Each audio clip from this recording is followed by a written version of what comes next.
में आप सभी का स्वागत है और मैं हूं आपके साथ नैन्सी शर्मा। तो चलिए बुलेटिन में सबसे पहले बात करेंगे बजट को लेकर, क्योंकि आज का दिन बेहद ही महत्वपूर्ण है मध्य प्रदेश के तमाम उन नागरिकों के लिए जो बजट का इंतजार कर रहे हैं। और आज चूंकि मोहन सरकार का पहला बजट पेश होने वाला है सुबह 11 बजे, यानी कि कुछ ही देर बाद बजट आज पेश हो जाएगा। और बजट पेश करने से पहले वित्त मंत्री जगदीश देवड़ा ने एक बयान दिया। उन्होंने अपने बयान में कहा कि बजट में सभी वर्गों का ध्यान रखा गया है, यानी कि उन्होंने एक तरह से जो एक हिंट है, एक क्लू दे दिया है जनता को कि ये बजट जनता के हित का बजट है। और उन्होंने एक बड़ा ऐलान भी किया है, बड़ी बात का जिक्र उन्होंने किया कि मध्य प्रदेश में किसी भी योजना को बंद नहीं किया जाएगा और कोई भी नया टैक्स लोगों पर लागू नहीं किया जाएगा। तो ये दो बड़ी बातें जो उन्होंने अपने बयान में कही हैं। पहली कि कोई भी योजना बंद नहीं होगी, यानी कि पुरानी जो योजनाएं चल रही हैं उन योजनाओं को निरंतर जारी रखा जाएगा, उनमें से कोई भी योजना बंद नहीं होगी। इसके अलावा एक और बड़ी बात का उन्होंने जिक्र किया था कि नया टैक्स नहीं लाया जा रहा है। गरीब गांव महिलाओं के लिए ये बजट होगा, यानी कि सभी वर्गों के लिए ये बजट रखा गया है। सभी वर्गों का इस बजट में ध्यान रखा गया है, चाहे महिला हो, किसान हो, गरीब हो, मजदूर हो, सभी वर्गों को ध्यान में रखते हुए इस बार का ये बजट लाया जा रहा है। उन्होंने साफ अपने बयान में कहा था कि यह बजट जनता का बयान है, इसमें युवा, गरीब, महिला पर फोकस रखा गया है, यानी कि सभी वर्गों को साधते हुए ये बजट बनाया गया है। कुछ ही देर बाद अब से 11 बजे बजट पेश हो जाएगा और उसके बाद ये साफ हो जाएगा कि आखिरकार इस बजट में किन किन वर्गों का ध्यान रखा गया है और किस विभाग के लिए कितना विकास ये बजट लेकर आ रहा है। तो वित्त मंत्री जगदीश देवड़ा का ये बड़ा बयान था। उन्होंने दरअसल बजट पेश करने से पहले ये बयान दिया और उन्होंने ये अपने बयान में एक बात का साफ खुलासा कर दिया है कि कोई भी योजना बंद नहीं की जाएगी। क्योंकि जो कयास लगाए जा रहे थे, जो सियासी गलियारों में अटकलें थी कि शायद इस बार कोई योजना बंद हो सकती है, लाडली बहना योजना को लेकर लगातार ये कयास लग रहे थे कि शायद इस योजना को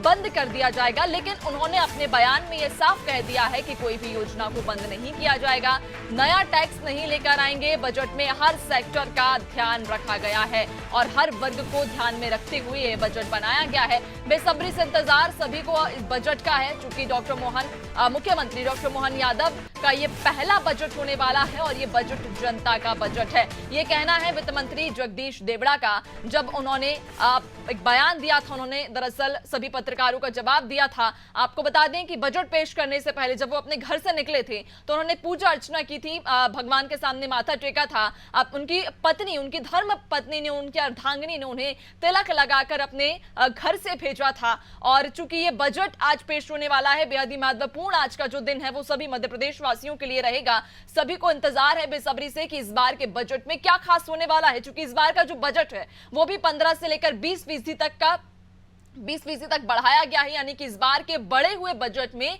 किन विभागों में जो पैसा है वो बढ़ाया गया या किन विभागों में कितना विकास होगा, इसके अलावा जनता का कितना विकास होगा, जनता के लिए क्या महत्वपूर्ण इस बार इस बजट में होगा, सबकी निगाहें इसी पर टिकी हुई हैं। चूंकि एक बड़ा ऐलान वित्त मंत्री के द्वारा किया गया बजट पेश करने से पहले, उन्होंने एक बड़ी बात का खुलासा कर दिया कि कोई भी योजना बंद नहीं होगी। जो योजनाएं पहले चल रही थी वो योजनाएं सुचारू रूप से जारी रहेंगी। इसके अलावा उन्होंने ये भी कहा कि ये बजट जनता का बजट है, यानी कि इस बजट में सभी वर्गों का ध्यान रखा गया है, चाहे महिला हो, किसान हो, गरीब हो या फिर युवा हो, सभी वर्गों को ध्यान में रखते हुए यह बजट बनाया गया है। प्रदेशवासियों पर नए कर का बोझ नहीं बढ़ेगा। उन्होंने ये बात भी साफ कर दी है कि कोई नया कर यानी कि कोई नया टैक्स नहीं लाया जा रहा है। और ऐसे में अब उन्होंने, जहां आपको बता दें कि इस बार का जो बजट है वो 15 से लेकर 20% तक बढ़ाया गया है।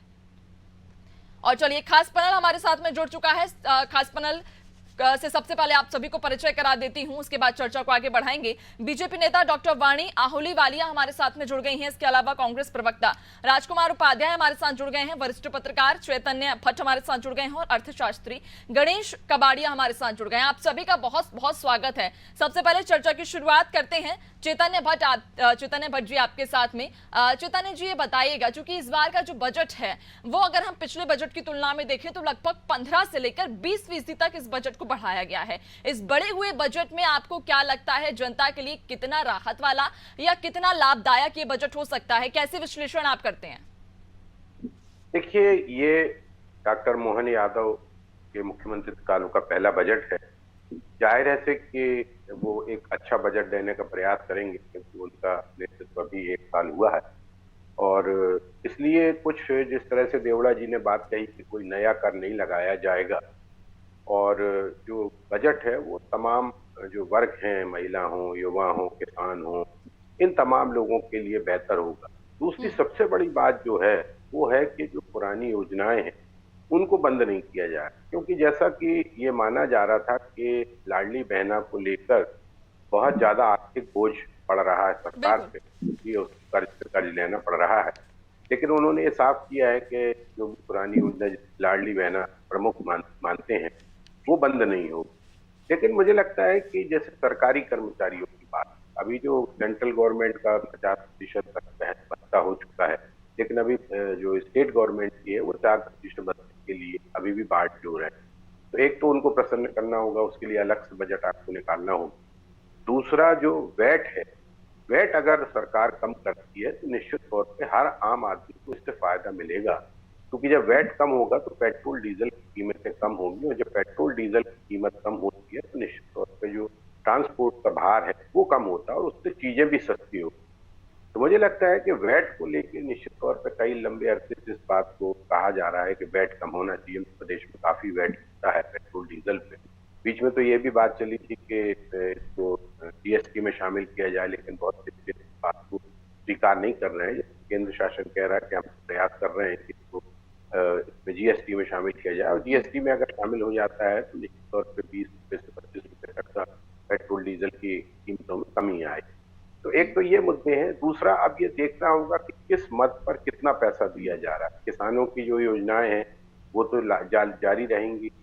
और दूसरी बात ये है कि चूंकि लोकसभा में भारतीय जनता पार्टी को जबरदस्त परफॉर्मेंस उन्होंने दिखाया और पूरे 29 से 29 सीटें बिल्कुल। भारतीय जनता पार्टी के झोली में गई हैं, तो जाहिर सी बात है कि जनता का कुछ तो उनको बदला देना पड़ेगा कि आपने अगर हमें इस तरह से जिताया है तो हम भी आपके लिए कुछ करना चाहते हैं। लेकिन अब उसमें किन मदों पर कितना पैसा होगा, शिक्षा पर कितना पैसा होगा, क्योंकि अभी जो नर्सिंग घोटाला है वो बहुत बिल्कुल चैतन्य महत्वपूर्ण। जी, और नजरें भी सबकी आखिरकार इस बजट पर हैं कि इस बजट में आखिर किस विभाग को कितना पैसा आवंटित किया जाता है और किन वर्गों के लिए बजट खास खास रहेगा। 11 बजे हालांकि स्पष्ट हो जाएगा।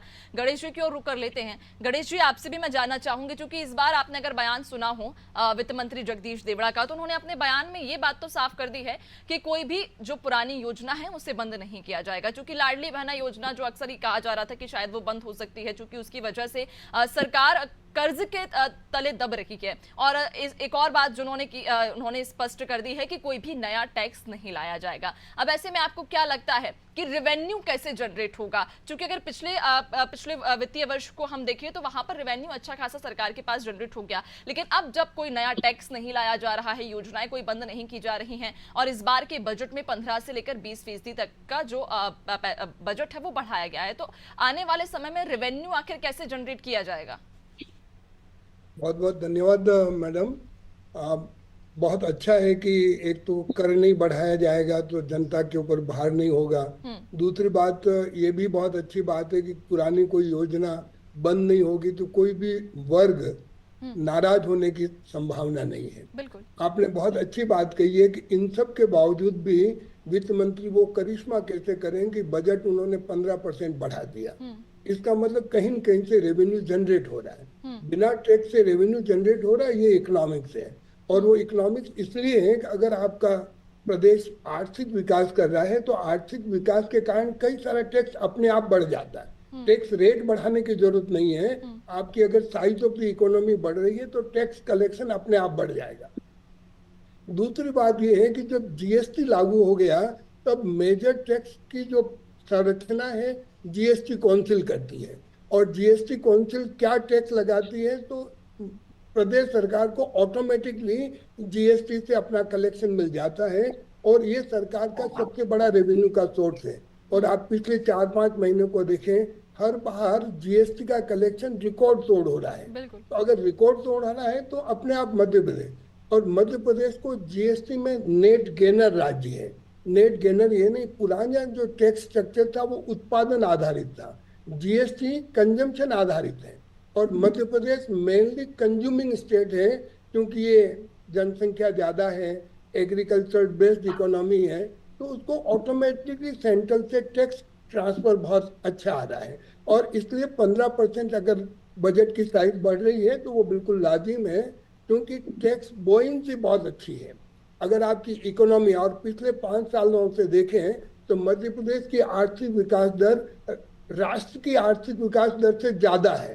तो अगर आपकी राष्ट्रीय आर्थिक विकास की दर से ज्यादा है तो ऑटोमेटिकली हमारा टैक्स बॉयंसी बढ़ जाएगा और टैक्स कलेक्शन बढ़ जाएगा। तो ये एक बहुत तो इम्पोर्टेंट बात आज बजट में देखने का है कि ये जो बजट की साइज 15-20% बढ़ रही है उसका खर्चा कहाँ जा रहा है। अगर खर्चा सब ऐसी स्कीम में जा रहा है जो वेलफेयर ओरिएंटेड है तो ये जरूर निराशा की बात होगी।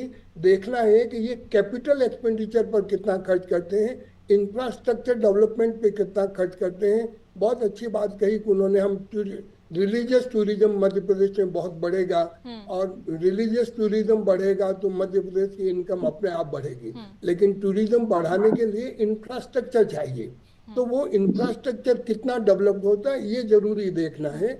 और जब आपकी इकोनॉमी बढ़ती है, एग्रीकल्चर ग्रोथ रेट बढ़ती है, तो कई सारी नई इंडस्ट्री आती है, और नई इंडस्ट्री ये देखना चाहती है कि सरकार का फोकस कैपिटल एक्सपेंडिचर पे कितना है, इंफ्रास्ट्रक्चर डेवलपमेंट पे कितना है, ट्रांसपोर्टेशन पे कितना है। ये हमारा मेन मुद्दा आज देखने का है कि सरकार लीक से हटकर कैपिटल एक्सपेंडिचर पर कितना प्रोविजन करती है। बिल्कुल गणेश जी, देखने वाली बात रहेगी कि आखिरकार जो बढ़ा हुआ बजट है वो किस क्षेत्र में लगाया जाएगा। चलिए आगे चर्चा को बढ़ाएंगे। कांग्रेस की ओर से राजकुमार जी हमारे साथ में जुड़े हुए हैं। राजकुमार जी, आपसे मेरा सवाल रहेगा कि आज मध्य प्रदेश का बजट जारी होने वाला है। मोहन सरकार का ये पहला बजट है। विपक्ष होने के, विपक्षी पार्टी के नाते आप क्या देख रहे हैं? मध्य प्रदेश में कैसा बजट आप देख पा रहे हैं?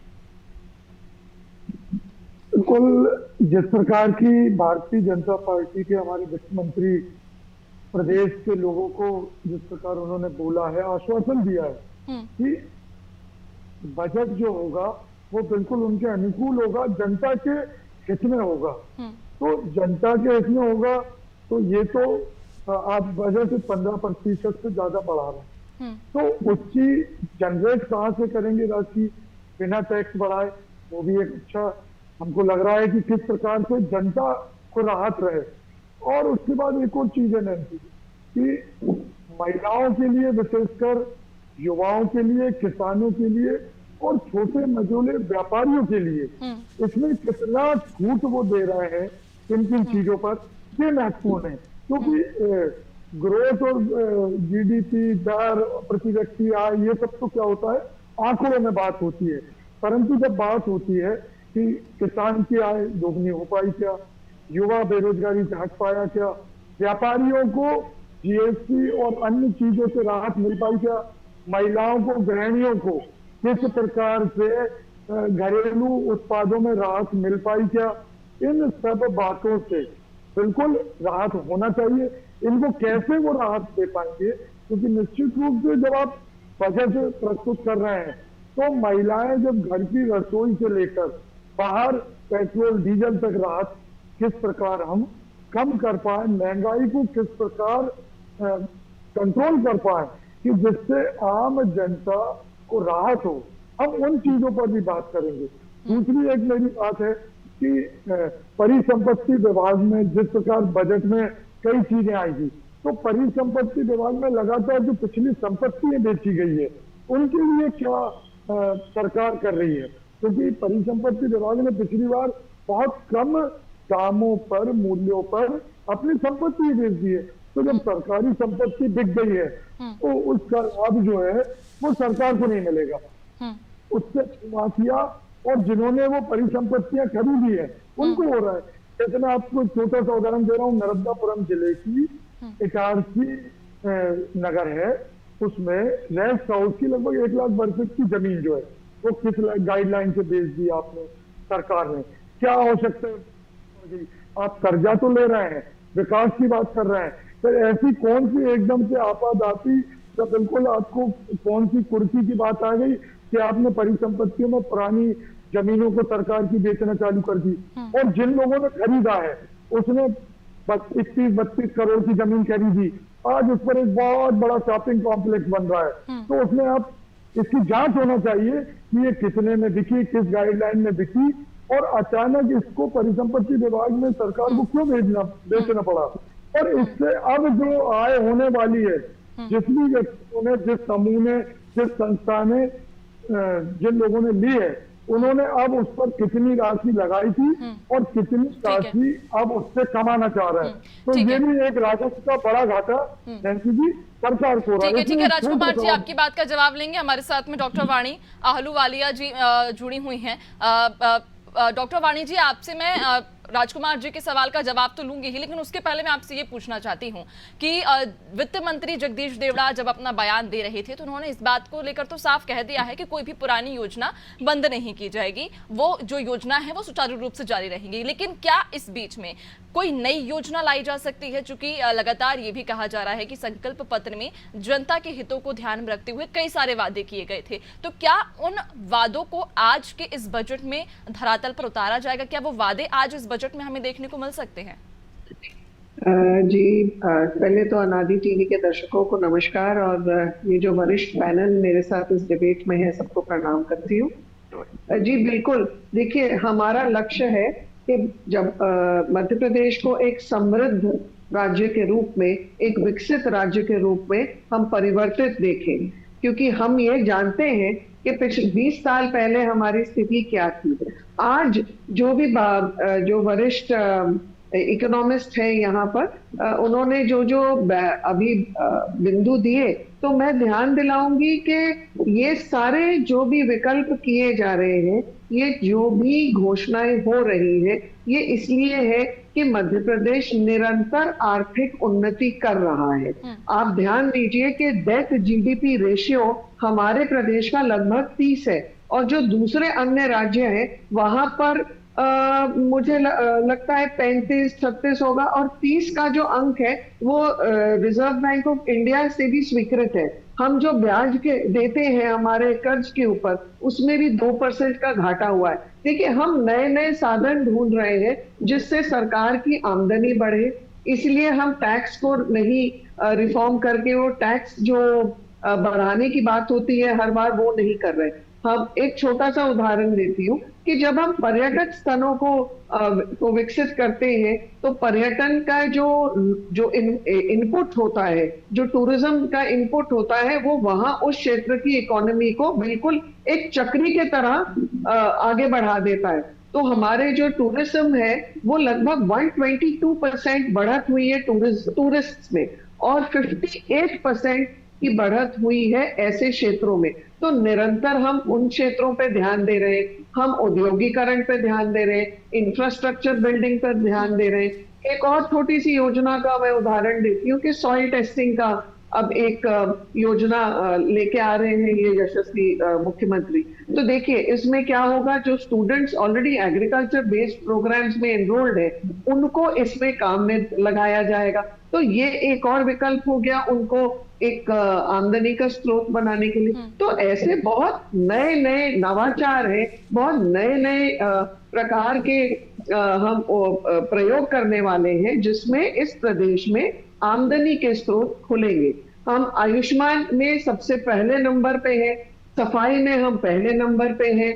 हम अगर इंफ्रास्ट्रक्चर देखें, रोड्स देखें, हम हॉस्पिटल्स देखें, रेलवे स्टेशंस और एयरपोर्ट्स देखें, तो हमारे प्रदेश में पहले से कई गुना सुधार हो चुका है। एयर कनेक्टिविटी हो, हम देखिए, हमारे विदेशी निवेश के लिए भी हम बहुत प्रयास कर रहे हैं कि यहाँ हम इंडस्ट्रियल फोरम को सेटअप करें और इंडस्ट्रीज की रुचि यहाँ बढ़े, जिससे कि रोजगार भी बढ़ेगा। और लगभग 1560 करोड़ रुपए हमने विदेशी निवेश के द्वारा, एफडीआई के द्वारा, एक वर्ष अप्रैल 21 से मार्च 22 तक दिया। मेरे पास 23-24 का फिगर नहीं है, परंतु ये एक छोटे छोटे उदाहरण है। हम धान जो है, हम गेहूं जो है, उसको एक्सपोर्ट कर रहे हैं। हम बहुत सारे मापदंडों पर खरे उतर रहे हैं, बहुत काम करना अभी बाकी है। डॉक्टर वाणी जी, गेहूं की आप बात कर रही हैं, अगर गेहूं के उपार्जन की मैं अगर उपार्जन का अगर मैं जिक्र करूं तो ये लगभग पहले 71% था, जो कि अब 48.39% रह गया, यानी कि गेहूं के उपार्जन में कमी हो रही है। इसके पीछे क्या कारण देख रही हैं आप, और इसको कैसे अब आप कैसे अगर हम देखें तो सरकार इसको कैसे इससे उभर पाएगी, इसके लिए क्या कोई नया कदम उठाया जाएगा? देखिए, जैसे कि किसानों के लिए ध्यान दिया जा रहा है, बीज से लेकर उनकी फसल की उत्पादन तक ध्यान दिया जा रहा है, एमएसपी पे ध्यान दिया जा रहा है, बीज की क्वालिटी पे ध्यान दिया जा रहा है, इरिगेशन फैसिलिटीज पे ध्यान दिया जा रहा है, उन्हें कर्ज के ऊपर उनके लिए सहायता मिल रही है। आप जानते हैं किसान सम्मान योजना केंद्र से है, हमारे यशस्वी प्रधानमंत्री और यशस्वी कृषि मंत्री दोनों के ये एक बहुत ही अहम विषय है जो उनके हृदय के बहुत निकट है, और इस पर ये विशेष काम कर रहे हैं। हम किसानों के लिए, जैसे अब सॉइल टेस्टिंग होगी, सॉइल की गुणवत्ता पता चलेगी तो नेचुरली फसल का उत्पादन भी बढ़ेगा। तो एक मल्टीफैक्टोरियल अप्रोच है, साइंटिफिक अप्रोच है, और उसमें लोगों को ध्यान में रख के गरीब, किसान, महिला, युवा सबको उसको केंद्र बनाकर ये बजट की प्रस्तुति है। ठीक है, अब उनके सवाल का जवाब भी ले लेते हैं। राजकुमार जी ने जो सवाल किया था बीजेपी से कि सरकारी संपत्तियों को बेचने की आखिर नौबत क्यों आ रही है, इन्हें क्यों बेचा जा रहा है, इसके पीछे उन्होंने कहा कि जांच होनी चाहिए और एक स्पष्ट कारण बताना चाहिए। जी के राजकुमार जी, कांग्रेस बहुत हल्ला मचा देती है, चोर कई बार कोतवाल को ही डांटना शुरू कर देता है। हम नर्सिंग घोटाले में भी देख चुके हैं कि ये जो कॉलेजेस जैसे थे उनका पंजीयन किया कोविड काल में कांग्रेसी नेताओं ने, और अब वो ठीक रहा यहाँ पे। तो अल्टीमेटली ये जो ऐसे आरोप लगाते हैं, ये उसका जांच ठीक से करते नहीं है। ये एक मुद्दा बनाकर टीवी स्क्रीन पर कुछ बोलने के लिए, तो जो मुद्दे हैं, मुद्दों के ऊपर उचित टिप्पणी हो, जस्टिफाइड टिप्पणी हो, और अपने तथ्यों को रखकर टिप्पणी हो। अगर कोई प्रॉपर्टीज रीडेवलप कर जा रही हैं, तो नेचुरली वो कुछ ना कुछ प्रदेश और जनता के हित में होगी। वहां पर अगर नए व्यवसाय खुल रहे हैं तो वो उनका सवाल यही है कि आखिर सरकारी संपत्तियों को बेचा क्यों जा रहा है, क्यों निजी हाथों में दी जा रही हैं सरकारी संपत्तियां। आ रही हूँ राजकुमार जी, आपसे भी जवाब लूंगी मैं आगे। अगर सरकारी संपत्तियां बेची जा रही हैं और उनका कुछ प्राइवेटाइजेशन हो रहा है, तो डेफिनेटली कोई योजना होगी सरकार की to improve the revenue input. ठीक है, राजकुमार जी से जवाब ले लेते हैं। राजकुमार जी कुछ कहना चाह रहे थे, जी अपनी बात रखिएगा। एनसी जी, पहले तो वाणी जी वरिष्ठ हैं, तो पहले तो वो ये सोचे कि चोर बोलना अच्छी बात नहीं है किसी को भी, क्योंकि फिर जब हम बोलेंगे तो फिर अच्छा नहीं लगेगा, क्योंकि ये मर्यादा की बात। आप तो वैसे भी संसद में बोल चुके हैं कि हिंदू हिंसक है, तो आपने बोलना क्या छोड़ दिया है? बोलने में बचा क्या है भाई साहब? नहीं तो नर्सिंग घोटाला बोलने में बचा क्या है? कोविड काल में सरकार किसकी थी? आप लोग सरेआम लोकसभा में लोकतंत्र की दुहाई देते हुए धज्जियां उड़ाते हैं, और इतनी टिप्पणी में आपको चुभन हो गई। पहले अपने शीर्ष नेतृत्व को समझाइए। आप तो मध्य प्रदेश की बात करिए, मैं मध्य प्रदेश से प्रवक्ता हूँ। राहुल गांधी आपसे जुड़े हुए नहीं है क्या? पहले मध्य प्रदेश, राहुल गांधी आपसे जुड़े हुए नहीं है क्या? राहुल गांधी ने कल क्यों बोला है? जवाब दीजिए ना। आप भी तो आप एक जिम्मेदार पदाधिकारी हैं। आपके शीर्ष नेतृत्व ने हिंदुओं पर गाली क्यों दी कि हिंदू हिंसक है? तो हिंदी को बात आ जाए पहले, नैन्सी जी, हिंदी को बात करना है कि बजट पर करना है, आप तय कर दीजिए। वाणी जी और राजकुमार जी, मुझे ऐसा लग रहा है कि हम शायद मुद्दे से भटक रहे हैं। हम आज चर्चा बजट पर कर रहे थे और हमें लग रहा है ऐसे कि हम शायद मुद्दे से भटक रहे हैं। वाणी जी, आपने बोला राजकुमार जी को बोलने का मौका दीजिएगा, उन्हें अपनी बात रखने दीजिए।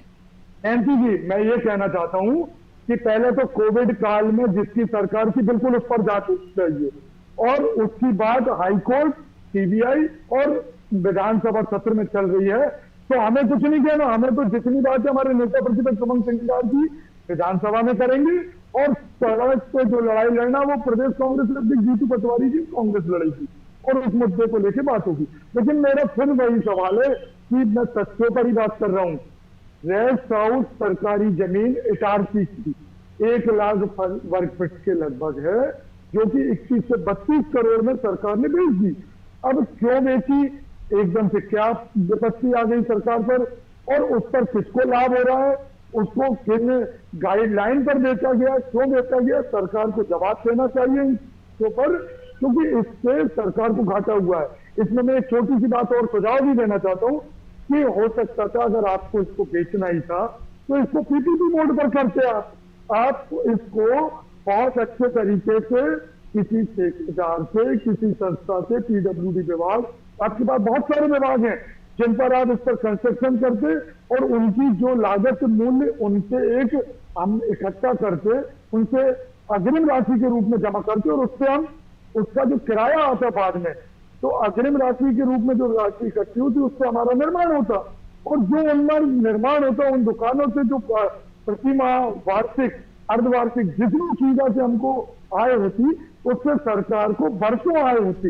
लेकिन इसमें भी बहुत घोटाला हुआ है, इस पर बताइए आप। मैं तो सख्ती समेत बात कर रहा हूँ, जमीन का भाव गाइडलाइन से, जमीन की भूमि, जमीन की बिक्री से लेकर अभी वर्तमान में जो कंस्ट्रक्शन हो रहा है उसकी जो दुकानें बन रही है उनकी कंस्ट्रक्शन लागत और बिक्री, उन सब पर बात की जाए तो बहुत बड़ा स्कैम आएगा परिसंपत्ति विभाग में, ये मैं कहना चाहता हूं। और दूसरी बात है कि स्कूल शिक्षा विभाग में आप कहां कर रहे हैं, आपने वही स्कूलों को कह दिया कि PM3 स्कूल हो गए, PM3 जिलों में कॉलेज हो गए हैं, तो इनमें शिक्षा गुणवत्ता आप नई कहां से ला पा रहे हैं? आप तो उसी में सुधार करिए, आप उसी में अच्छे से, आप उसी के टीचर जो हैं, शिक्षक हैं, उन्हीं की पढ़ाई है, वही सिलेबस है, वही कॉलेज परिसर है, वही स्कूल परिसर है, नया क्या हुआ, नई की बात है। ठीक है राजकुमार जी, नई शिक्षा नीति जो है मध्य प्रदेश ने सबसे पहले लागू की है, और स्कूल्स की अगर हम बात करें तो हम सभी वर्गों के बच्चों के लिए स्कूल्स का प्रबंध कर रहे हैं। स्पेशली मेरा सवाल इसी से जुड़ा हुआ रहेगा, शिक्षा से ही जुड़ा हुआ, जो शिक्षा का मुद्दा उठाया है। अगर हम 2021-22 की तुलना में देखें तो जो 5वीं तक जो बच्चों के स्कूल छोड़ने का जो आंकड़ा था वो लगभग 3.08 था, लेकिन अब ये आंकड़ा 4.50 हो गया, यानी कि 5वीं के बाद बच्चे पढ़ाई छोड़ देते हैं। क्यों? इसके पीछे कारण है, जब सरकार शिक्षा को लेकर तमाम इतने काम कर रही है तो फिर क्यों बच्चे 5वीं के बाद शिक्षा छोड़ रहे हैं? देखिए ये जो हुआ था, ये मैं बात कर लूं? राजकुमार जी बोलने दीजिएगा, आपको भी बोलने का मौका मिलेगा। देखिए ये कोविड में शुरू हुआ था कि बच्चों ने ड्रॉप आउट्स की मात्रा बढ़ी थी, परंतु ड्रॉप आउट्स की मात्रा डेफिनेटली ये संवेदनशील मुद्दा है, इस पर बहुत ध्यान दे रही है सरकार, और इसमें लोगों को उत्साह बढ़ाने के लिए क्या किया जा सकता है कि बच्चों को वो स्कूल भेजें। पर मैं आपको याद दिलाऊंगी कि जो पिछली सरकार थी यानी कि कांग्रेस काल में ये मात्रा कम से कम 20% या 24% के ऊपर थी। अभी जो ये 2% का इजाफा हुआ है ये कोविड काल के बाद से लगातार इतने आंकड़ा आकर रुका है, और इस पर बहुत संवेदनशील है भाजपा सरकार, और इसमें नीतियों में जो भी सुधार करना है वो आवश्यक है वो किया जा रहा है। एक और जहां ये भी कहा जाता है, ये नारा दिया जाता है कि बेटी बचाओ बेटी पढ़ाओ, जो मैंने अभी आपको आंकड़ा दिया कि 5वीं के बाद बच्चों ने अपनी पढ़ाई छोड़ दिया। अगर हम लड़कियों की संख्या देखें तो लड़कियों की जहां पहले 2.91% आंकड़ा था, जो कि अब बढ़कर 4.88% हो गया है। बहुत बड़ा आंकड़ा है। देखिए, चूंकि वाणिज्य लगातार ये दावे किए जाते हैं कि CM राइज स्कूल बनाया जा रहा है, स्कूलों को सुधारा जा रहा है, वहां पर शिक्षा की गुणवत्ता को सुधारा जा रहा है, लेकिन उसके बाद भी अभी भी कई सारे बैकवर्ड एरिया ऐसे हैं जहां पर बच्चे 5वीं के बाद पढ़ाई छोड़ देते हैं। उसके बाद में वो या तो उन्हें कहीं मजदूरी के लिए दर दर भटकना पड़ता है या फिर उन्हें कोई दूसरे कार्य करने पड़ते हैं। वाणिज्य रोकना चाहूंगी क्योंकि बड़ी खबर इस वक्त की हमारे पास आई है, जो आपको बता दें बजट से ही जुड़ी हुई ये बड़ी खबर, जो आपको बता रहे हैं कि विधानसभा भवन में कैबिनेट की ये अहम बैठक, जो कि अहम बैठक की जा रही है। दरअसल कुछ ही देर बाद बजट भी यहां पर पेश किया जाएगा, जिसका इंतजार सभी को बेसब्री से है और कुछ ही देर बाद अब बजट पेश होगा। सीएम डॉक्टर मोहन यादव की अध्यक्षता में दरअसल पहले ये कैबिनेट की बैठक की जा रही है और इस कैबिनेट की बैठक के बाद में जिसका इंतजार है मध्य प्रदेश के बजट का, वो बजट अब पेश किया जाएगा, पटल पर रखा जाएगा। लेकिन उसके पहले ये कैबिनेट की बैठक, बजट से पहले मोहन यादव की कैबिनेट की बैठक बेहद ही महत्वपूर्ण है और इस बैठक के बाद में बजट को पटल पर रखा जाएगा। विधानसभा भवन में ही दरअसल कैबिनेट की यह बैठक जो कि जारी है इस वक्त, इस कैबिनेट की बैठक में चर्चा की जा रही है बजट को लेकर और उसके बाद में कैबिनेट की बैठक खत्म होने के बाद में पटल पर यह बजट रखा जाएगा, जिसका सभी को बेसब्री से इंतजार भी है। क्योंकि इस बार के बजट में ये कहा जा रहा है कि कई खासे जहां बहुत कुछ खास देखने को मिलेगा। इस बार के बजट में 15 से लेकर 20% तक का इस बजट को बढ़ाया गया है। खैर, देखने वाली बात होगी कि ये बढ़ा हुआ बजट आखिर किस विभाग में, आखिर क्षेत्र में जाएगा। लेकिन फिलहाल उसके पहले ये कैबिनेट की बैठक जो कि विधानसभा भवन में जारी है। वाणी जी, एक बार फिर से मैं आपकी ओर रुख करूंगी, वही सवाल के साथ में जवाब दीजिएगा। देखिए, ये मैंने आपसे कहा अभी कि ये जो हम देख रहे हैं स्कूल ड्रॉप आउट्स, लड़कियों के भी स्कूल ड्रॉप आउट्स जिसमें इजाफा हुआ है, ये कोविड से ये शुरू हुआ था क्रम और ये थोड़ा आकर इस आंकड़े तक आके थम गया है। पर इसमें सरकार संवेदनशील है, इसमें आगे क्या क्या सुविधाएं देनी है बेटियों को, परिवारों को, माँ बाप को, जिससे कि वो प्रोत्साहित हो और बच्चों को भेजें स्कूल। हम जानते हैं कि कोविड के दौरान बहुत अस्त व्यस्त स्कूल शिक्षा, मतलब हम ऑनलाइन करते थे और बहुत सारी दूसरी परेशानियां थी। तो ये जो क्रम वहां से शुरू हुआ है, अब इसमें जो हम और नई योजनाएं लागू कर रहे हैं, पीएम राइज योजनाएं, जो भी डिस्ट्रिक्ट लेवल पे और जिले लेवल पे स्कूल्स हैं, वहां पर सुधार कार्य होंगे। उसके अनुसार ये आंकड़े जरूर इम्प्रूव होंगे। ठीक है गणेश जी, मैं आपकी ओर करना चाहूंगी। आपसे सवाल रहेगा मेरा कि इसके पहले हमने गेहूं के उपार्जन की बात की, धान के उपार्जन की बात की, दोनों ही हमने देखा कि दोनों में ही गिरावट हुई है, यानी कि उपार्जन अब मध्य प्रदेश में कम होने लगा है।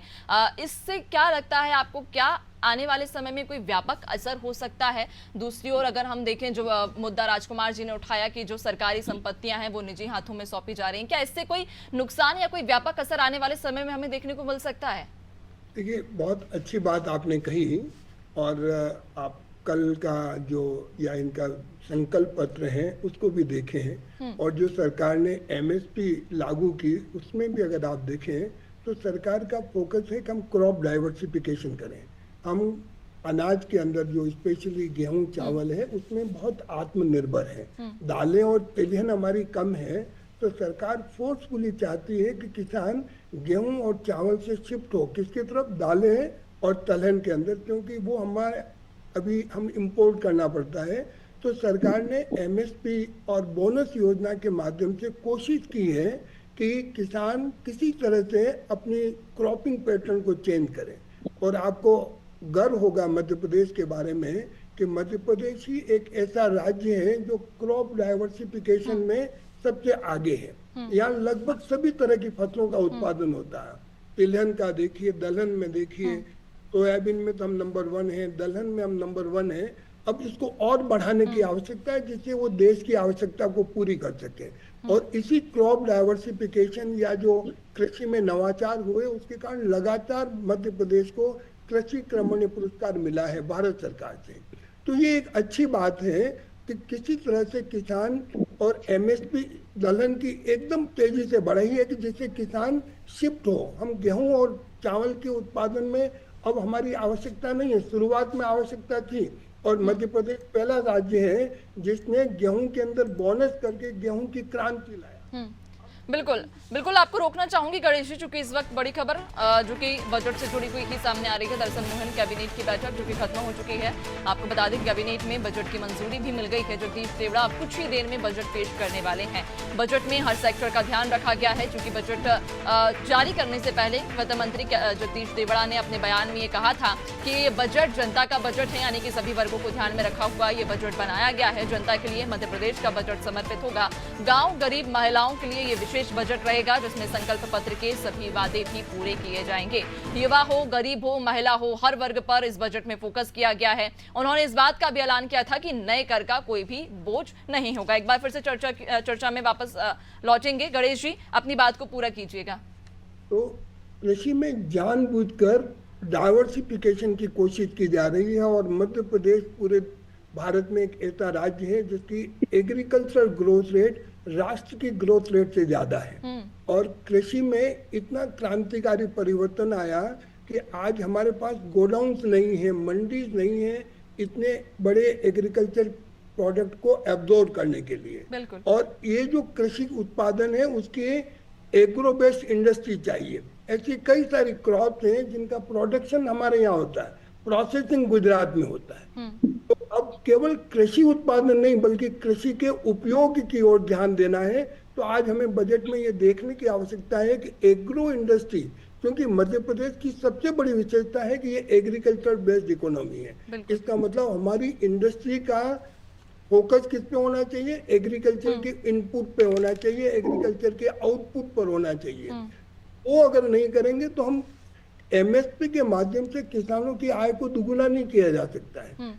किसानों की आय को दुगुना करने के लिए किसानों की प्रोडक्टिविटी बढ़ाना पड़ेगा। बिल्कुल, आपने सही कहा कि उपार्जन की जगह उपयोग पर हमें विशेष ध्यान देना होगा। खैर, थोड़ी ही देर में जब बजट सामने आ जाएगा तो स्थिति साफ हो जाएगी कि आखिरकार किस क्षेत्र में या किस विभाग में कितना बजट बढ़ाया गया है। चैतन्य जी की ओर कर लेते हैं। चैतन्य जी, हमने सभी वर्गों को लेकर बात कर ली, हमने शिक्षा को लेकर बात की, किसानों को लेकर बात की, लेकिन एक वर्ग जो हमेशा ही कहीं ना कहीं छूट जाता है वो वर्ग होता है कर्मचारियों का, कर्मचारी और पेंशनर्स का वर्ग। अब ऐसे में क्या लगता है आपको, क्या इस बजट में उनका भी ध्यान रखा गया होगा? क्योंकि लंबे समय से कर्मचारी हो या पेंशनर्स हो वो अपनी मांगों को रखते हैं। अब ऐसे में क्या लगता है कि उनकी मांगों को या फिर उनके ऊपर भी इस बजट में ध्यान दिया जा सकता है? ये बात तो सही है कि सरकारी कर्मचारी जो है वो निश्चित तौर पे ये चाहते हैं कि जो पहले से घोषणा हुई है कि सेंट्रल गवर्नमेंट का जो डीए होता है वो डीए उनको दिया जाए। हमेशा उसमें आप देखिए कि लेट लतीफी होती है।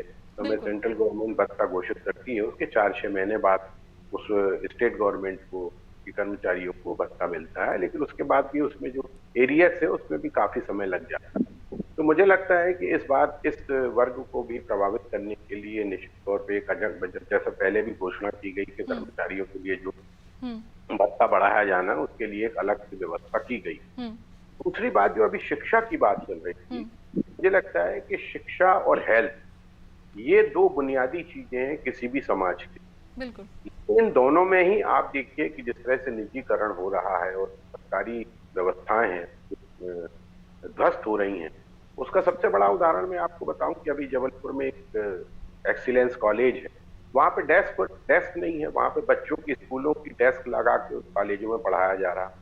ये स्थिति सबसे बड़ी दिक्कत ये है कि जो सरकारी नीति है उसमें नर्सरी से लेकर पहली तक के 25% बच्चों को हर साल प्राइवेट स्कूलों में भेजा जाता है। तो इससे सरकारी स्कूलों की जो उपस्थिति है वो लगातार कम होती जा रही है। दूसरी बात यह है कि जो गरीब बच्चे सरकारी निजी स्कूलों में जाते हैं तो उनके प्रति उनके बच्चों का और वहाँ के टीचर्स का व्यवहार भी अच्छा नहीं होता, वो हमेशा इंफीरियरिटी कॉम्प्लेक्स से ग्रस्त रहते हैं। तो बेहतर ये होगा कि जो सरकारी स्कूल है उनको इतना बेहतर बना, ठीक है आप कह रहे हैं कि हम एक्सीलेंस बना रहे हैं, एमपी प्राइवेट स्कूल बना रहे हैं, लेकिन उनमें भी वही स्थितियां हैं। ठीक है आपने टीचर्स बदल दिए, प्रिंसिपल बदल दिया, लेकिन जो इंफ्रास्ट्रक्चर है, अच्छी बिल्डिंग होना चाहिए, अच्छी लैब होना चाहिए, पंखे हो कम। कई स्कूलों में ये स्थिति है कि वहाँ पंखे नहीं है, लाइट नहीं है, उनके पास पैसा नहीं है। तो ये जो स्थितियां हैं शिक्षा को लेकर, मुझे लगता है कि शिक्षा सबसे महत्वपूर्ण है, क्योंकि व्यक्ति जब शिक्षित होता है तभी वो समाज में अपना स्थान बनाता है। दूसरा एक सबसे बड़ा जो एक मध्य प्रदेश में सबसे कमी है वो है उद्योगों। उद्योग अगर जिस प्रदेश में नहीं होंगे उसमें निश्चित तौर पे बच्चों का पलायन हो। मैं बताऊं कि आपको जबलपुर हो या सागर हो या दमोह हो, छोटे जिले, भोपाल भी हो इसमें शामिल, ग्वालियर भी शामिल है, ये बूढ़े और रिटायर्ड लोगों के शहर बन रहे हैं। क्योंकि किसी बच्चे के पास पढ़ के लिख के आता है, चाहे वो MBA के हो, चाहे BE किया हो, कुछ भी कोई भी बड़ी डिग्री लिया, उसके पास कोई रोजगार का साधन है, तो उसको पलायन करना पड़ता है, चाहे वो हैदराबाद जाए, चाहे बेंगलुरु जाए, चाहे बॉम्बे, दिल्ली जाए। तो इस पे ध्यान देना होगा। ऐसा नहीं कि सरकारों ने प्रयास किए, कई इंडस्ट्रियल समिट हो चुके हैं, अभी भी एक जबलपुर में इंडस्ट्रियल कॉन्क्लेव होने वाला है, लेकिन उसका कुछ प्रतिफल सामने नहीं आया। बड़ी इंडस्ट्री लगाने, मदर इंडस्ट्री जब आप लगाओगे तब आपको छोटी इंडस्ट्रियों का भी फायदा मिलेगा। हमारे यहाँ 5-6 आयुध निर्माणियां थी, जबलपुर में हैं अभी भी, जिनमें करीब आप समझ लीजिए 400 से ज्यादा एंसिलरीज थी। कोई नट बनाता था, कोई सीट कवर बनाता था, कोई कुछ बनाता था। वो तमाम चीजें बंद हो गई क्योंकि निजीकरण के हाथों में। ठीक, निजीकरण अच्छी चीज है, निश्चित तौर पर उसमें लोगों का जो काम करने का तरीका बदलता है, लेकिन उसके साथ साथ आपको ये भी देखना पड़ेगा कि हम कैसे रोजगार। तीसरी चीज जो सबसे बड़ी बात कही गणेश जी ने भी कही कि मुफ्तखोरी पे हमें लगाम लगानी पड़ेगी। मुफ्तखोरी लोगों को निकम्मा बनाती है, आलसी बनाती है। आप जो पैसा दे रहे हैं उसकी बजाय अगर आप रोजगार दें, जैसे मान लीजिए पानी की कमी आ रही, तो आप तमाम गांवों में तालाब खुदवा सकते हैं, ताम डैम बनवा सकते हैं। वृक्षारोपण की आवश्यकता है, उसके लिए तमाम लोगों को आप वृक्षारोपण में लगा सकते हैं, उनको बाकायदा पारिश्रमिक दिया जाता है। लेकिन ये मुफ्तखोरी की योजना है, ये मुझे लगता है कि निश्चित तौर पे जो आधारभूत आपकी संरचना है उसको खत्म करें, क्योंकि जब व्यक्ति को पैसा मिलता है तो फिर वो काम करना नहीं चाहता। हमारे यहाँ की काम करने वाली महिलाएं आती हैं, वो बताती है कि 1200 रुपये हमको मिल रहा है, लेकिन वो 1200 रुपये हमारे पति छीन लेते हैं और शराब पी लेते हैं। तो ये आत्मनिर्भर बनाने की बात जरूर कही जा रही है सरकार के द्वारा, लेकिन मुझे लगता नहीं कि उससे कोई महिलाओं को बहुत फायदा हो। उससे बेहतर है कि आप उनको रोजगार दें। गाँव में तमाम तरह की चीजें होती हैं जिससे रोजगार दिया जा सकता है उनको। जैसे आप मनरेगा की योजना है, 100 दिन का रोजगार मिलता था, उसमें पैसा मिलता था, अनाज मिलता था। तो ये जो तमाम चीजें हैं, इस पे सरकार को ध्यान देना होगा, क्योंकि इंडस्ट्री के बिना किसी भी प्रदेश का विकास नहीं हो सकता, ये आप बिल्कुल मान के चलिए। तीसरी चीज जो एक टूरिज्म हब बनाने की बात है, महाकौशल टूरिज्म का एक बहुत बड़ा हब बन सकता है। जबलपुर में धुआंधार है, जो विदेशों से दर्शनीय लोग उसको दर्शन करने आते हैं, बांधवगढ़ है, कान्हा किसली है, खजुराहो है, ये पूरा एक हब बनाया जा सकता है टूरिज्म। और जब एक हब बन जाएगा और जिसमें तमाम तरह की सुविधाएं होंगी, तो मुझे लगता है कि उससे बहुत ज्यादा आय होगी। विदेशी पर्यटक आएंगे, और विदेशी पर्यटक आज जब आते हैं तो विदेशी राशि उसमें आती है, तो उसका निश्चित तौर पर फायदा होगा। तो इन तमाम चीजों पे बहुत गंभीरता से ध्यान देना होगा, तब जाकर आपका प्रदेश जो है वो और सुदृढ़ होगा। ठीक है, अभी बहुत अच्छी बात है, कृषि के क्षेत्र में मध्य प्रदेश ने बहुत उन्नति की, और जैसे कि अभी गणेश जी ने भी कहा कि जो गेहूं और चावल की जो उपज थी वो इसलिए कम हुई है क्योंकि अब वो पर्याप्त हो चुकी है। इसलिए सरकार भी चाहती है कि हम अन्य फसलों की तरफ ध्यान दें, और अन्य फसलों की तरफ ध्यान देंगे, तमाम तरह के जो अन्य फसलें हैं उनका भी उत्पादन होगा, उससे किसान को फायदा होगा। क्योंकि जब बहुत ज्यादा अनाज पैदा होगा। बिल्कुल चित्तरंजन जी, आपने बहुत ही चुनिंदा विषयों पर चर्चा की है, जैसे कि इंफ्रास्ट्रक्चर को बढ़ावा दिया जाए, इसके अलावा तमाम विषयों को लेकर आपने बारीकी से समझाया है। और इंतजार भी इसी चीज का है, पहले बजट का, डॉक्टर मोहन यादव सरकार के पहले बजट का, कि कब बजट आएगा और उसमें आखिर किन किन विभागों में या किन क्षेत्रों में ये बजट लाभदायक होगा।